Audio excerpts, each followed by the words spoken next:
Hey fam, welcome back to Wreckless Millennial Wednesdays. We are going to be talking about ways to get extra income and put it towards your debt today. If you're new here, my name is Destiny, and go ahead and hit the subscribe button to join all 30 of us.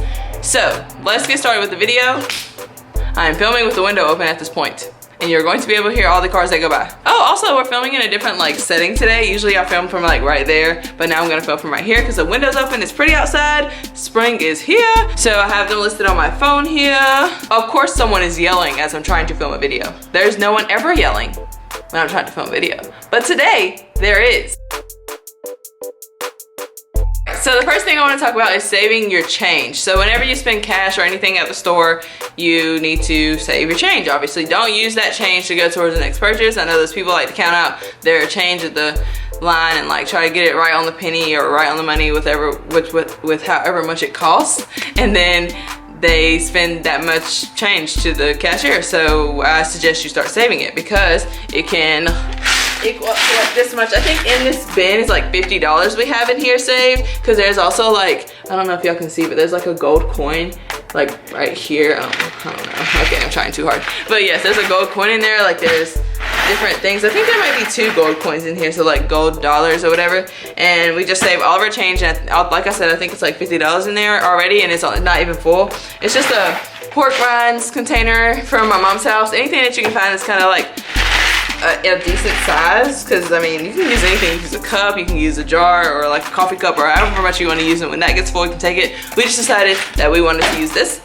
So, and I also want to talk about saving change from your bank account. So when I make certain transactions, I think it only applies to transactions that are made at a store. If it's a payment or something, then the bank account doesn't take the change from it. But if I spend $2.40 at Food Lion, the bank account will take out $60 from my bank account and put it in my savings. So that's a good way to save your coins towards your savings account. Once you get a good amount saved in your savings account, you can then move that towards debt. We haven't done that yet because I think we have $12 that is accumulated over the past 2 months from our change going in.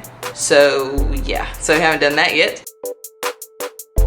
The next way I want to talk about finding extra income is when you have a set budget for something, you need to roll over the amount of money that you don't use. Don't just keep it in that budget, because obviously you didn't use it that month, and putting more money, the same amount of money that you would for the next month in that category, is going to make it overfunded.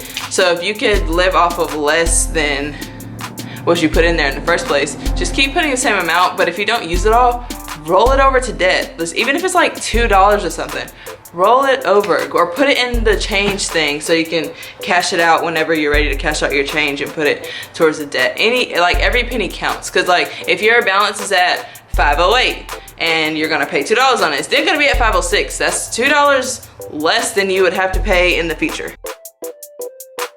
The next thing that I want to talk about is a no spend. So I'm reading this book right now. It's called something. Hold on, let me find it. The Spender's Guide to Debt-Free Living. It is by, I don't know who it's by. I'm not really sure who it's by, but I'll maybe put it on the screen or something, or in the description, because I'm reading it on my phone. It's like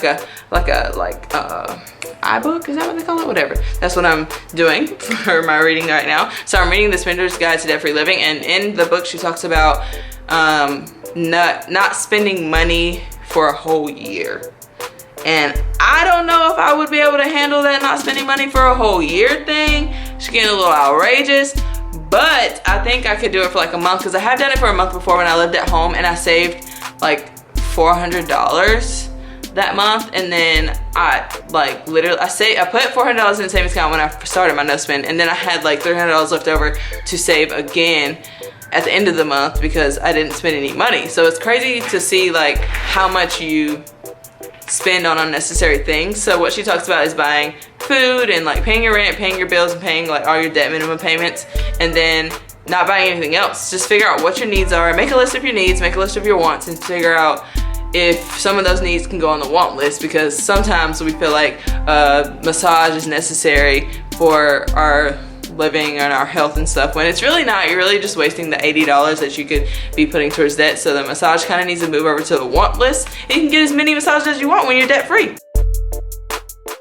The next thing I want to talk about is kind of goes with another thing that I've already talked about, but it's putting extra money aside so that you don't touch it. And then if you don't touch it, it can go towards debt. So if you have your budget laid out and you see that there's extra money just laying around, try not to allocate that to anything. Try to be like, oh yeah, let's save it. Maybe put it in your savings account for a little bit, and then if you don't end up spending it that month, then put it towards your debt. That means you can live on less than you thought you could. We can live on much less than we think we can, and I've been learning that recently, that like I don't have to buy things. Okay, so I moved because like the blinds were hitting my face and it wasn't working out. So I was learning that you don't have to buy things to like just to buy them. You can literally live on much less than you have. Like we paid off 2 of our debts. It's a total of $1,600 in 2.5 months. So we paid off $1,600 in 2.5 months.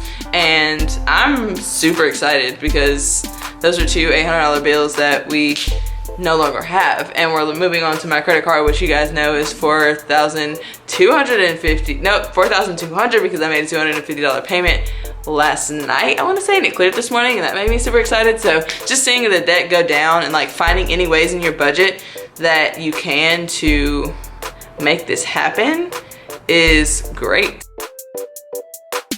Also, I want to update y'all on this video on what we've been doing with our boards. So we have been obviously filling them out. I'm gonna grab them. So I have calculated that we owe $96,000 in debt, and we are trying to figure out how to get out of this mess. But so I have drawn a whole board out. Can you even see what's happening here? So I've drawn out a whole board of what we have going on here. And sorry, the window's like a glare, but yeah, so as you can see, like at the bottom it gets to 96.5, like right here, and we are currently just trucking along. So we have, I didn't include the 2 payments that we've already paid off in this little thing. So we just have my credit card, my car, and both of our student loans, and both of our student loans are like an interesting amount. Like together they're like $70,000 or something like that, or maybe they're like $80,000. So the bulk of this debt is our student loans, and like, cause my car is only $10,000, my credit card is only $4,000 right now. So it's like, yeah, most of this is our student loans, so that's fun. I just want to thank you guys so much for watching the video. If you haven't already, go ahead and hit the subscribe button for more money videos. I do vlog throughout my week, and I upload those on Sunday, so if you want to see those as well, go ahead and hit the subscribe button. Don't know what you're missing out on. Go ahead and give this video a thumbs up if you liked it, and I will see you guys next week. Bye.